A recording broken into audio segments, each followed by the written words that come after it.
Hey, welcome to our Haunted Hallow-Reads webinar. We are so excited to show you more than 50 spooky new books for fall 2026. All of the titles you see today are available for pre-order, and we will be sending out more info about pre-orders after this presentation. We'll also reach out to the winners of our book giveaway for this webinar. So if you registered, you are entered. Also, after the presentation, we'll have a few minutes for Q&A. So if you have questions at any point, just pop them into the Q&A feature and we'll be sure to answer them. As a refresher, Flutterby is a group of 4 publishers. Our nonfiction publishers, Bearport, Bellwether, Jump, and Jump, sorry, and our fiction publisher, Kaleidoscope. We will be hearing from all 4 of them today.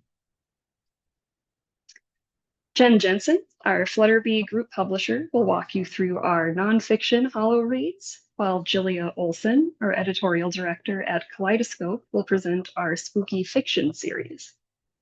Then, our VP of Classroom Solutions, Rick Hasenjager, will show you some of the free activity downloads that accompany these series and show you some fun ideas for fall programming. Okay, so now let's get into our nonfiction series. I will hand things off to Jen. Thanks, Maureen.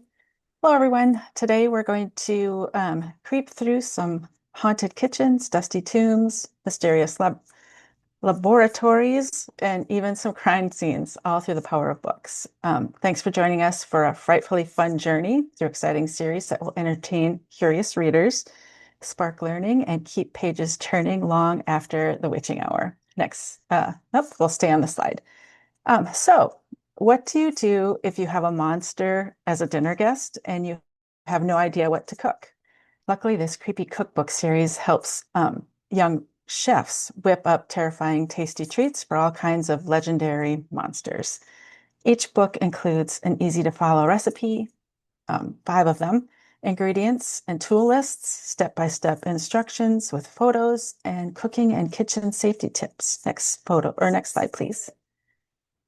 Readers will learn to make vampire velvet cakes, werewolf waffles, zombie pizza brains, and much more. Next slide, please. Readers also learn fascinating mythology behind famous monsters, and you can see an example of that on this spread. And next slide, please.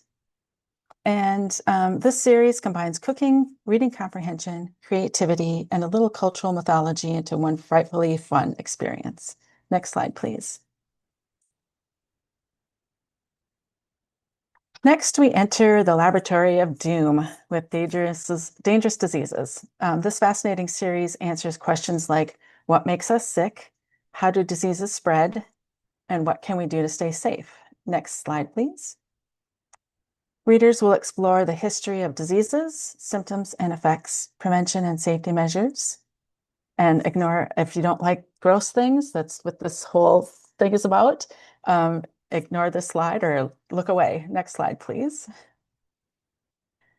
The books transform scary topics into understandable learning experiences for curious minds. Special features include timelines, spread diagrams, and real scientific explanations. Next slide, please. And they transform scary topics into an understandable learning experiences. Oops, I'm sorry, I just said that. And the images in these, as we can see, have an ability to definitely pull readers into the text and leave them wanting to read the rest of the series. And honestly, germs can sometimes be scarier than ghosts. Next slide, please. All right, ancient Egypt secrets. For centuries, ancient Egypt has fascinated explorers with its hidden tombs, mysterious curses, and buried treasures. This graphic nonfiction series brings the history to life through exciting narrative storytelling, archaeological discoveries, colorful illustrations, and real historical mysteries. Next slide, please.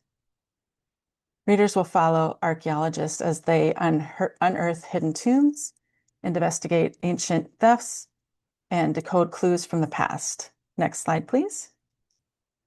Maps and timelines provide extra historical context, making complex history easier to understand and incredibly engaging. Next slide, please. This graphic format makes readers feel like they're inside a mysterious adventure movie, except for everything is rooted in real history. Next slide, please. Our next series is Crime Scene Investigation, and with this series, step carefully because we're entering a crime scene. This thrilling series explores how crimes are solved, the scientific investigation techniques used, and evidence collection and analysis. Next slide, please. Our readers will learn about how fingerprints are used to identify or to help in identifying suspects, DNA testing, crime scene photography, and modern forensic tools. Next slide, please. The books also include true crime cases, case files, investigation statistics, and common challenges investigators face. Next slide, please. And it's educational, suspenseful, and packed with real-world science. What makes this series especially engaging is that readers feel like detectives solving the mysteries alongside the experts. Next slide, please. And finally, after all those spooky, gross, and mysterious adventures and images, let's cozy up to All in Fall. This warm and inviting series introduces early readers to everything wonderful about autumn. Readers explore changing weather, seasonal plant and animal behaviors, fall holidays and traditions, and fun autumn activities. Next slide, please. Each title also includes reading support tools like glossaries and indexes. And they also include activities like crafts, as you can see here. Next slide, please. Role-playing ideas, as you can see here. Next slide, please. And cooking activities. This series helps children connect what they read to the world around them while celebrating the cozy magic of fall. Next slide, please. And then to close out our nonfiction section of this webinar, if you can't wait until August to get your newest spooky nonfiction content, check out our popular backlist series like you see here. All of these nonfiction series, both on this slide and the ones before, prove that learning can be fun, narrative, or interactive, mysterious, educational, and just the right amount of spooky. Thanks for your time. Thanks so much, Jen. Julia, the editorial director at Kaleidoscope, will tell you all about Kaleidoscope's new fiction series. Take it away, Julia. Hi, everybody. I have to say, when marketing talked about doing this haunted Hallow-Reads webinar, I was like, say less, I'm in. Just, yeah, I'll do it. I love all things spooky and horror. One of my favorite movies is Scream. I've read every single Stephen King book. I was once a zombie extra in a film. I'm a big scary story fan. So I'm really excited to talk about this stuff today. My delight in spooky season was the inspiration for our first series called, funnily enough, Spooky Season. So in this series, you have to picture that it's autumn, the leaves are turning color, the air's crisp, and the vibes are spooky. These clever tales take on classic fall subjects. Each story stands alone. The series kind of hangs together through the cool collage-style art that enhances the silly, spooky mood. So they are picture-perfect books for autumn read-alouds. They're just the right amount of scary and silly for young readers. They're perfect for fans of things like Creepy Carrots and The Bad Seed. Next, I'll show you a spread from Buried Alive, in which a tree named Treebert tells a scary zombie acorn story to two baby squirrels who are very cute and also very concerned. Next, we'll see a spread from Granny Smith, who is a glowing ghost apple that haunts an orchard. What is her story? And can Harriet Honeycrisp save the day and save all the apples in the orchard? Next, we'll see The Feast, which is perhaps one of my favorites from this season. It's Thanksgiving, and Cran the cranberry is racing to figure out where her food friends are disappearing to. And why do they look so happy about it? She's very confused, but she will figure it out in the end. Doesn't mean she'll like it. Next, we have a husk of corn. This is a scary story told in a field of corn. It starts coming to life.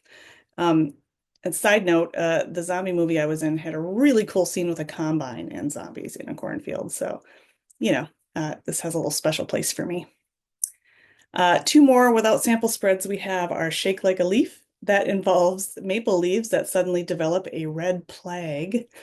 And in Pumpkin Eaters, Piffle the pumpkin is disappearing by bite. Will his new squirrel friend Nosh, be able to help? Or is Nosh hiding something? Um, so we'll find out. And then next, as much as I love spooky season, I also love cats. So this next series combines them. So that makes me so excited. In Witchy Cat Tales, we follow Molly Meows, who really wants to be a witch. But that's unusual because usually cats are familiars to witches. Her caretaker, Cassie, is going to Mesmerine Academy to become a witch, and so is Molly. This serialized story spans 4 books. It's got an adorable cat main character who defies expectations. It's lighthearted, funny fantasy. It's got themes of perseverance and friendship. And these are at 64 pages.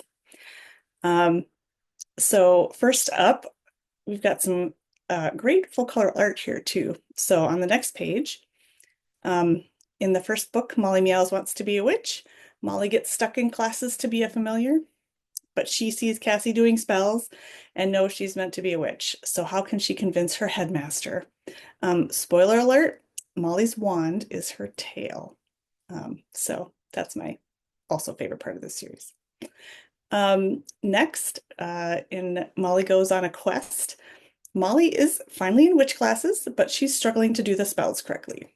Meanwhile, she and Cassie have an assignment to study Academy history. After finding a strange old book, they go on a quest and find some news that will change everything for cat witches. Next, in the High Circle, Molly is doing well in her classes with her new spells, just for cats. But she and Cassie are curious about this high circle that nobody seems to know what it is. Everybody has ideas, but nobody seems to know. But the Crooked Tower is definitely involved. So Molly and Cassie let their curiosity get the better of them, and of course, chaos ensues.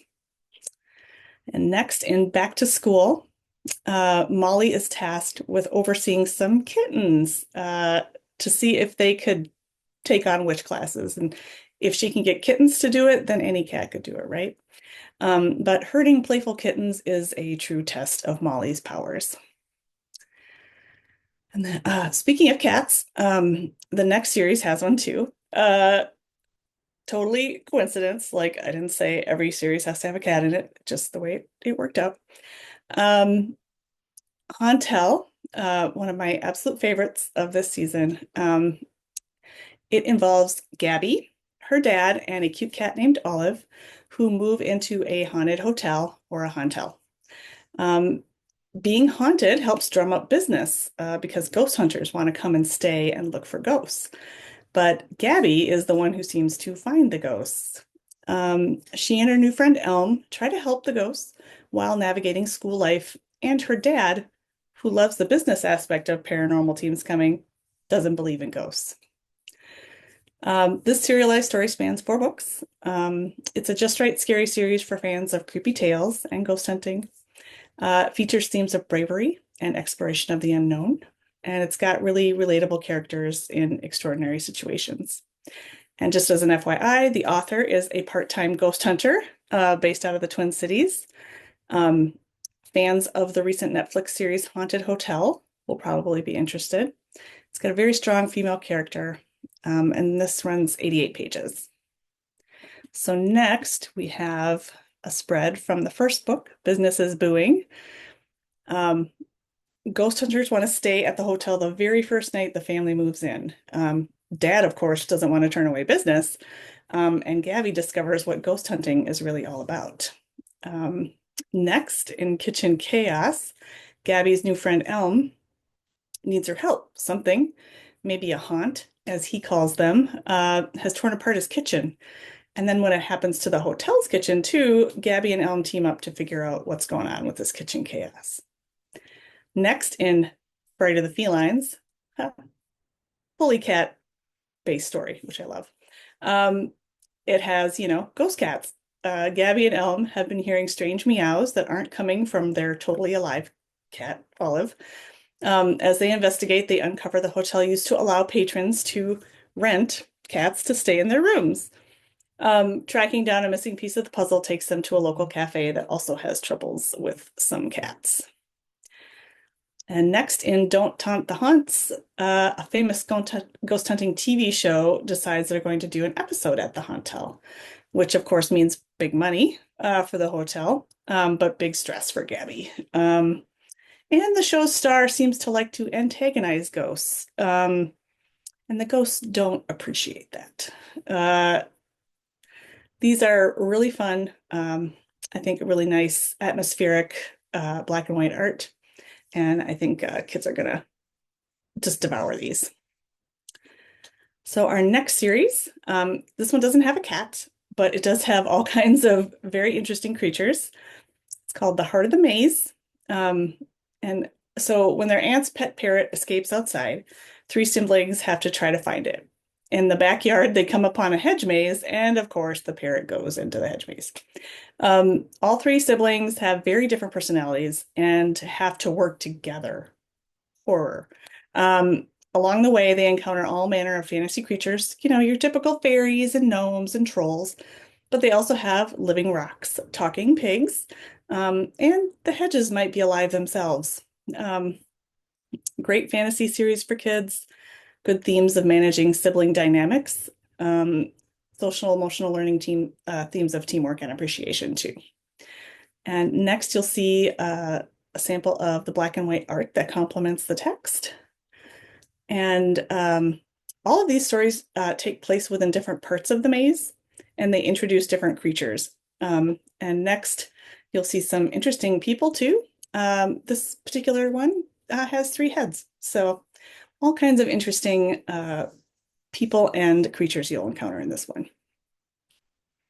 Our last series has some cool creatures too. In The Monster of Misty Bay, our protagonist, young Cassie, loves sea monsters, but she's never seen one until now. Can she juggle everyday life while caring for her new baby sea monster friend, Squishy? The whole idea here was to make it Lovecraftian but cute. It features themes of friendship and loyalty, and there are comic-style illustrations to aid comprehension. In the Storm of Fisherman's Harbor, a massive storm knocks open a cave entrance and brings the baby sea monster into Cassie's life. In Pirates of Shipwreck Cove, that involves a family that's looking for an old shipwreck, and also a big giant other kind of sea monster that might be eating all the fish in the harbor. In Secrets of the Lighthouse, the mayor adds a super bright new bulb to the lighthouse, but the sea monsters are really not appreciating that bright bulb. In Race of the Runaway River, at the town boat race, the baby sea monster accidentally gets confused for a toy, which, with the popularity of squishies and anything squish related, you can see how that could happen. Next, you'll see our adorable Squishy. There is a movie coming out, Minions and Monsters, in July, and it features kind of a baby Cthulhu-looking monster, so I think fans of that will appreciate this series. Next, you'll see kind of the transitional graphic novel style. So we have running text with paneled illustrations. Yeah, I'm really excited about all of these haunted Hallow-Reads, and I hope you'll be excited too. Thanks, Julia. Finally, we have Rick Hasenjager, VP of Classroom Solutions, to show you our fun Hallow-Reads activities. Thank you. Just leave the slide here. Just leave the slide here for a moment. Thank you, Maureen.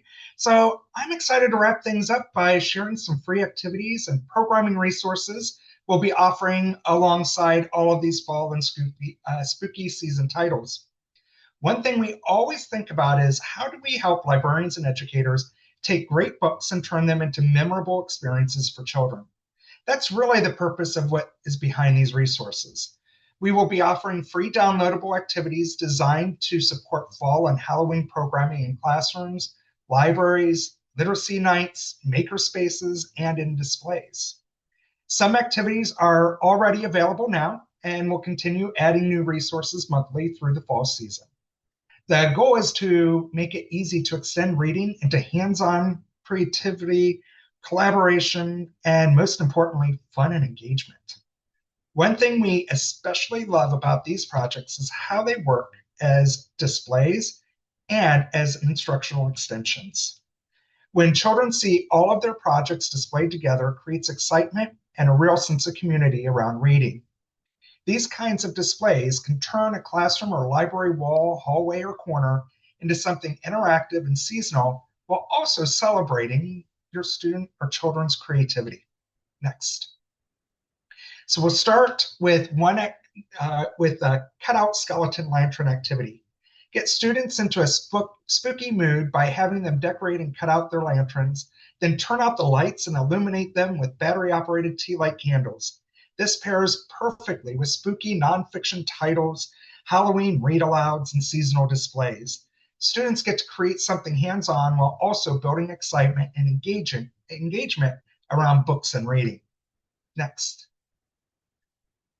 We have a paper bat airplane activity, which is always a favorite. At least for my students, they love paper airplanes, whether I wanted them to or not. This is a fun way to combine literacy with simple STEM thinking, especially when paired with nonfiction books about bats, nocturnal animals, and flight. As students build and test their airplanes, they can begin thinking like engineers by experimenting with design, balance, distance, and movement. It creates a natural opportunity for students to make predictions, observe results, and problem solve as they adjust their designs. Students love activities that let them build, test, and experiment.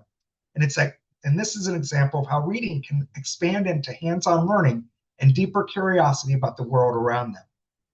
Next. Color your own spooky garland is another easy, high-impact activity, but it can also become a really fun reading incentive program. I don't know about you, but I was always looking for something new to get my students excited about reading. One idea is to have students decorate and cut out one garland piece for every book that they read during the fall season. As students finish books, the garland continues to grow across the classroom or library. What's great is that students can actually see their reading progress build over time. It becomes a visual celebration of reading accomplishments and creates excitement as the display gets bigger and bigger throughout the season. This works especially well for collaborative classrooms or library decorating because every student contributes to a shared reading environment that celebrates both the season and their reading success. Next. Coming soon, we have Design Your Own Jack-O-Lantern activity. And this one works especially well as a writing extension activity because students can move from creating to storytelling.